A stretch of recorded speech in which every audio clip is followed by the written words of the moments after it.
ma baini wa bainika, sesuatu yang mengikat antara aku dan engkau. La yu'lamu, tidak diketahui.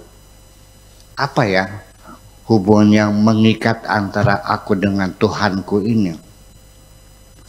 Apakah karena di dalam diriku telah ditiupkan dari rohnya, ataukah hubungan penciptaan, dia sang pencipta, aku sebagai ciptaannya?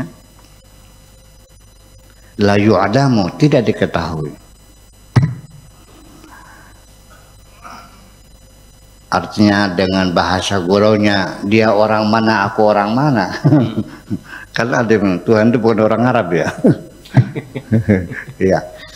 ya itulah makanya. Jadi lalu gimana? Fayut labu, ya, lalu dituntut. Yo nggak ada kaitannya lah, menuntut apa? Nggak bisa dituntut dong. Ya, jadi artinya ya nggak usah minta lagi. Pokoknya sedikasihnya kamu terima aja. Kalau nggak dikasih udah sabar. Kalau nggak dikasih sabar, kalau dikasih bersyukur. Hanya dua, dikasih bersyukur, tidak dikasih bersabar. Ya bagaimanapun tidak bisa dipertanyakan apakah mengapa Tuhan memberi, mengapa Tuhan tidak memberi, tidak bisa dipertanyakan. La yus'alu amma yaf'alu wa hum yus'alun.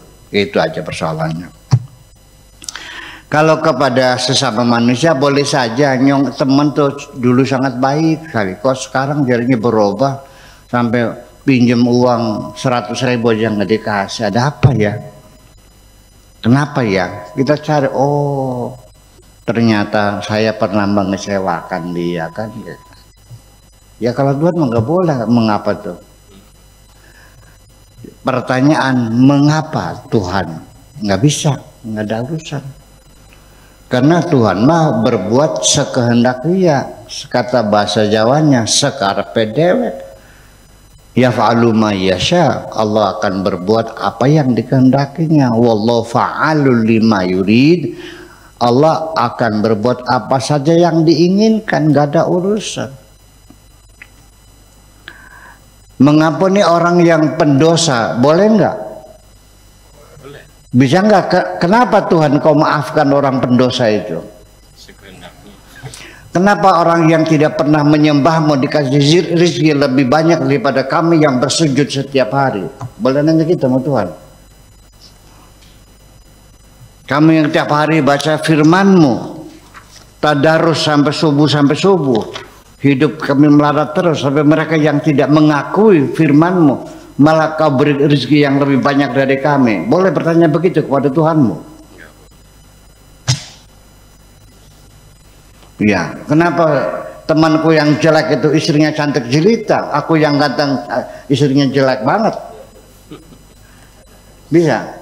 Protes sama Allah begitu? Nggak bisa. Makanya la yusalu amma yaf'alu wa hum yusalun. Tuhan tidak bisa dipertanyakan, tapi manusia harus dipertanyakan. Segala tindakan manusia harus dipertanyakan mengapa. Ya, dasarnya apa? Payung hukumnya apa dan sebagainya. Oke. Itu kira-kira kita dalam bertuhan itu. Lanjut 105. Auqafani fil wahdaniyati. Tuhanku telah memperkenankan diriku untuk bersimpuh. Di mana bersimpuhnya dalam keesaan. Wahdaniyah dalam keesaan, bersimpuh dalam keesaan, dalam wahdaniyah. Wa qala li, lalu dia berkata kepadaku,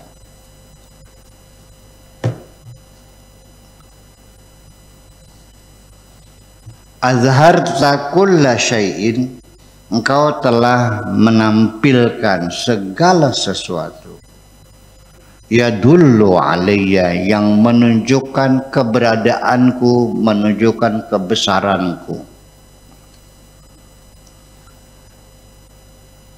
Engkau telah menghadirkan berbagai bukti-bukti dan alasan yang menunjukkan kehebatanku. wa yakshifu anni, dan bisa mengungkap tentang kehebatanku.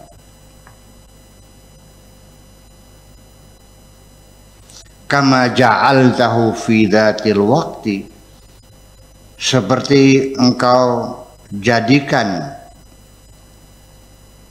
bukti-bukti yang kau kemukakan tadi, fi dzatil waqti, pada waktu yang sama, yad'u ila nafsihi, menyeru kepada dirinya sendiri, menjadi egoistis juga akhirnya. Malah bukti-bukti itu yang memanggil untuk dirinya, yang menggoda kamu, yang menyesatkan kamu juga.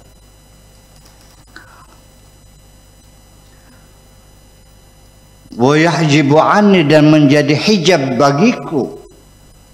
Di satu sisi engkau mencari bukti atas kebesaranku, bukti-bukti yang kau kemukakan tadi memang betul bisa mengungkap kebesaranku, tapi juga bisa menjadi hijab atas diriku, menjadi hijab juga. Kok mengapa begitu? Ya seperti itulah. Fahadzu kulli insan, maka nasib baik seseorang manusia, minal hijbati, dari hijab tadi, bagian seseorang mendapatkan hijab itu, kahadhihi minat ta'alluqi, seperti juga nasib seseorang dalam ketergantungan kepada sesuatu yang lain. Ketergantungan seseorang pada orang lain juga tergantung kepada usia. Kalau anak bayi baru lahir, ketergantungan kepada orang tua 100%, bahwa dia tidak bisa apa-apa. Semakin bertambah usia, dia sudah bisa makan sendiri, tidak perlu lagi disuapin oleh ibunya, sudah tidak tergantung lagi. Semakin dewasa lagi, dia sudah tidak perlu dicebokin, kok sudah bisa cebok sendiri. Sampai akhirnya setelah umur 50 tahun baru dia bisa makan sendiri, tidak minta uang sama ibunya lagi. 50 tahun loh. Kadang-kadang 50 tahun belum bisa bikin rumah.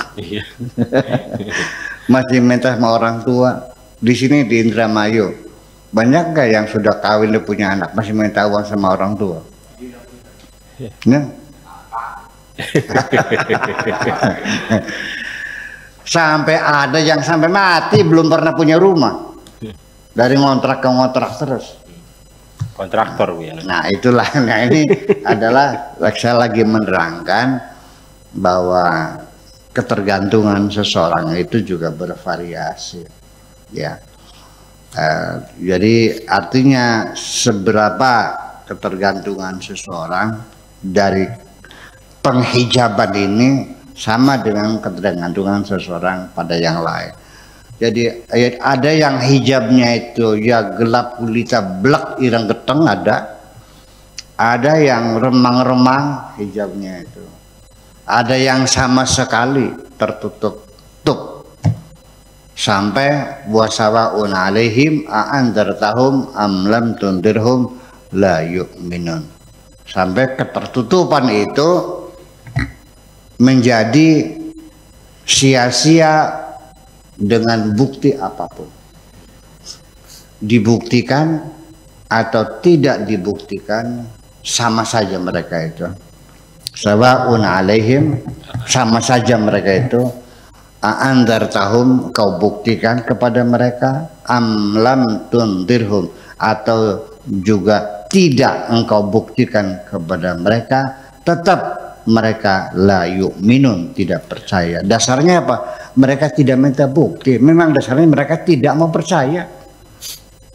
Nah kalau orang tidak pernah minta bukti, nggak usah dibuktikan kok, abaikan aja sih, gitu. Udah abaikan saja.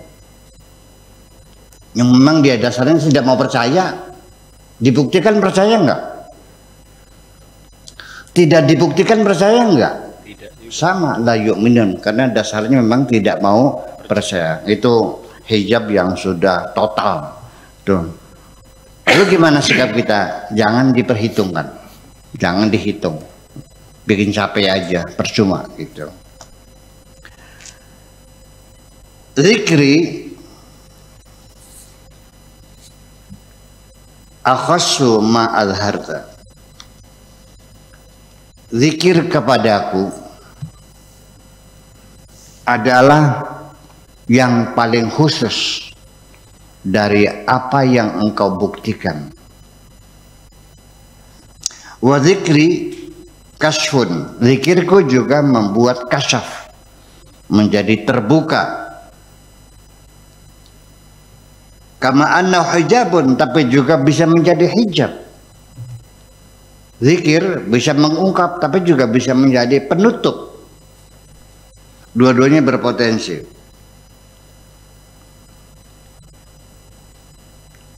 Idza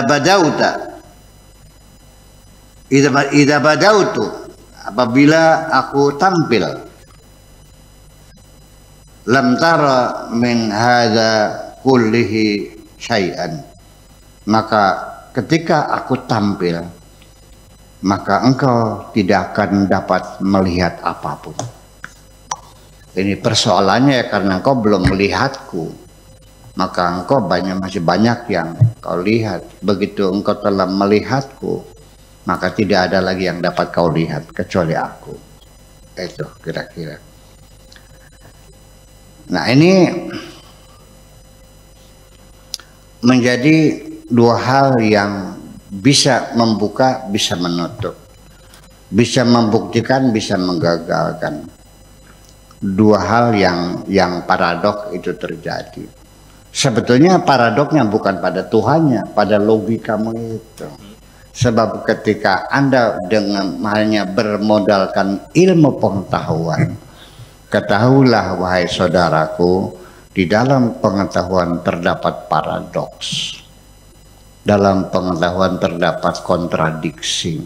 Bukankah kita sering melihat para ulama berbeda pendapat, para fisikawan berbeda pendapat, para psikolog berbeda pendapat, para antropolog berbeda pendapat, para ahli akidah, ilmu kalam juga berbeda pendapat, malah saling bunuh-membunuh lagi. Itu ilmu. Iya, karena ilmu itu hanya tergantung pada bagaimana kemampuan kita menganalisa, mengumpulkan data, melakukan komparasi, melakukan silogisme dan sebagainya. Dan nanti pada akhirnya kesimpulan apapun yang kau ambil itu hanya dugaan kok. Dengan mengucapkan la ilaha illallah masuk surga, tergambar dalam pikiran kita betapa mudahnya masuk surga, betapa murahnya karcis surga hanya dengan mengucapkan masuk surga. Kita bikin rumah saja 20 tahun baru jadi, sedangkan surga hanya ucapan. Ini kan kayak film Barbie. Betapa mudahnya engkau menganggap betapa mudahnya orang masuk surga, betul nggak? Dengan ucapan saja. Itu satu sisi. Tetapi juga Anda mengatakan, Anda juga mengatakan bahwa umat Islam akan terbelah menjadi 73 golongan. 72 masuk neraka, yang satu masuk surga. 1/72. Sedikit banget. Di satu sisi Anda mengatakan betapa mudahnya masuk surga, tapi sisi yang lain Anda mengatakan betapa sulitnya masuk surga. Selesaikan dulu dalam pikiranmu itu. Kayak seperti itulah kira-kira. Ini kan paradok dalam pikiran Anda sendiri yang menyalahkan Tuhan. Jadi Anda mengatakan bahwa betapa mudahnya Tuhan memasukkan orang surga, itu pikiran Anda. Dan betapa sulitnya Allah memasukkan orang surga juga pikiran Anda. Silakan selesaikan. Udah jangan nyalain orang dong. Jangan menyalahkan siapa, itu kan pikiran Anda. Nah kalau kita hanya berbeda pikiran, ya nggak usah menyalahkan orang dong. Belum tentu pikiran Anda salah. Mungkin pikiran Anda yang salah, pikiran saya yang benar.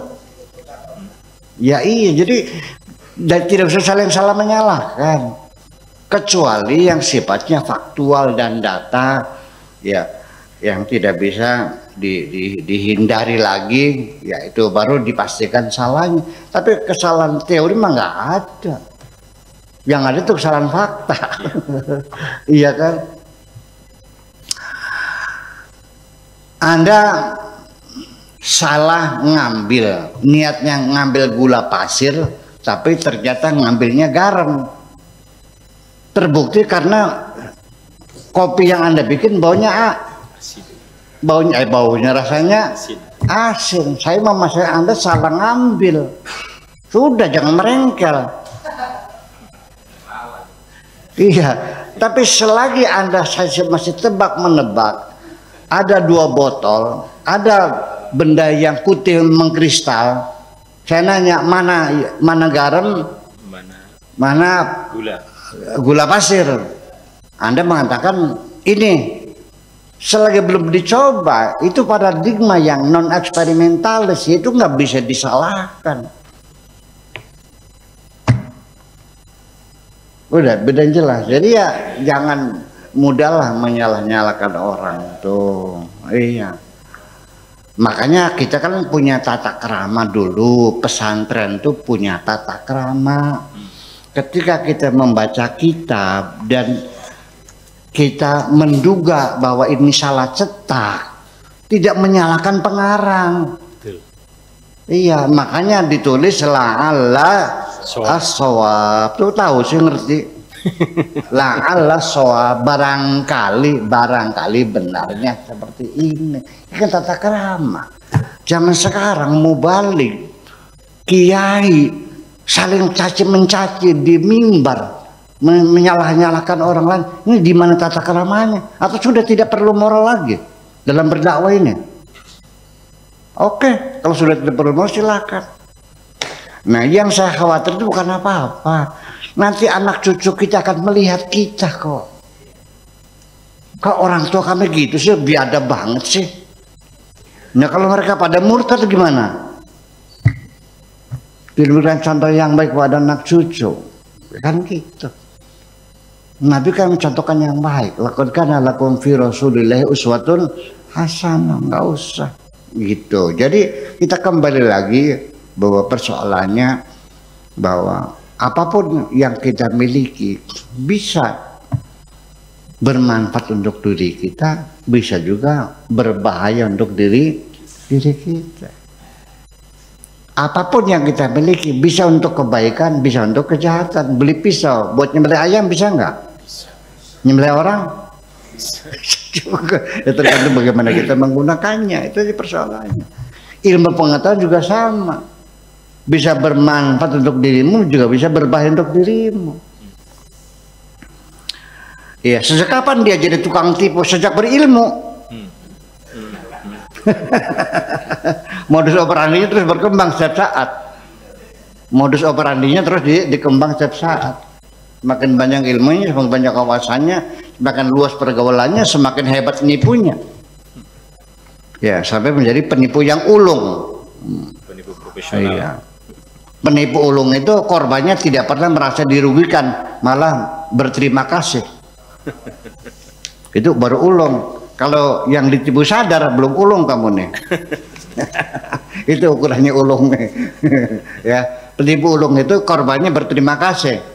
Korbannya menangis, ya Anda belum ulung namanya, masih penipu kelas bawah namanya. Ketahuan penipu. Itu persoalannya.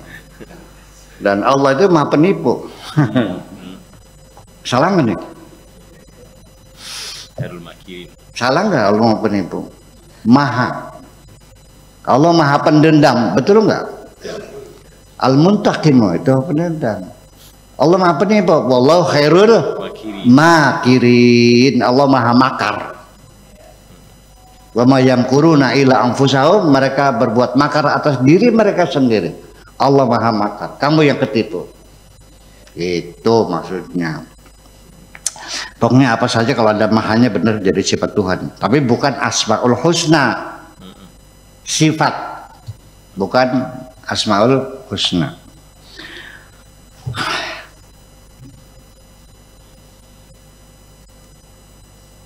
Oke, dikit lagi. Qul rabbi la tadruni.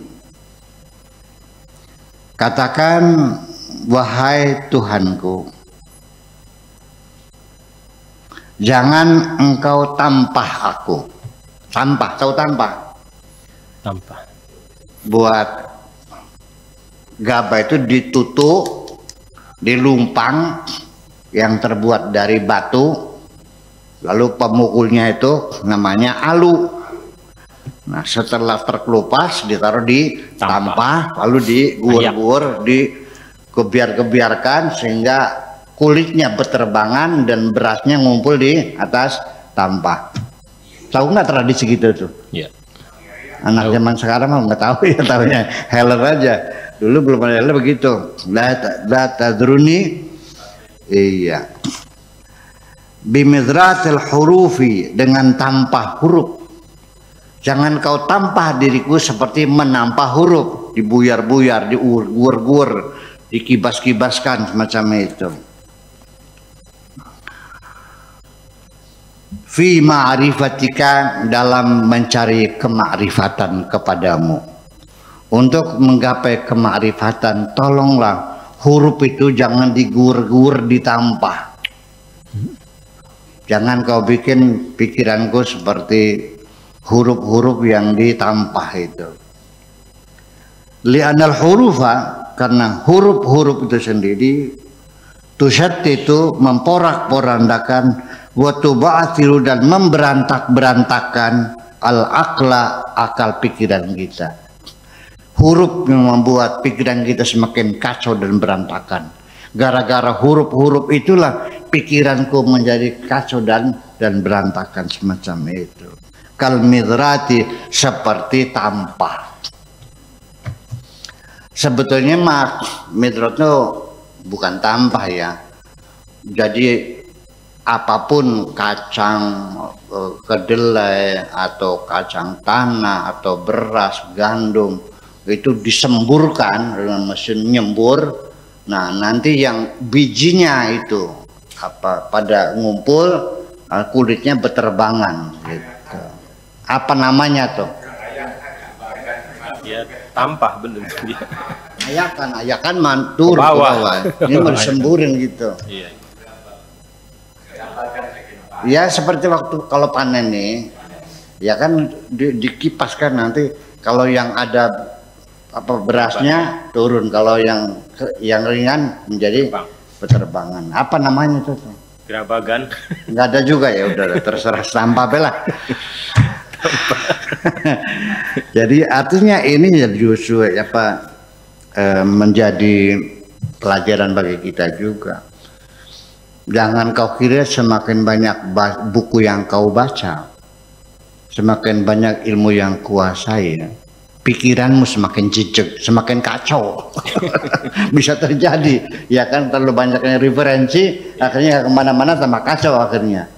Ya, menuju ma'rifatullah tidak hanya mengandalkan huruf, tapi memang seestunya sesungguhnya adalah fadlum minallah, anugerah dari Allah juga.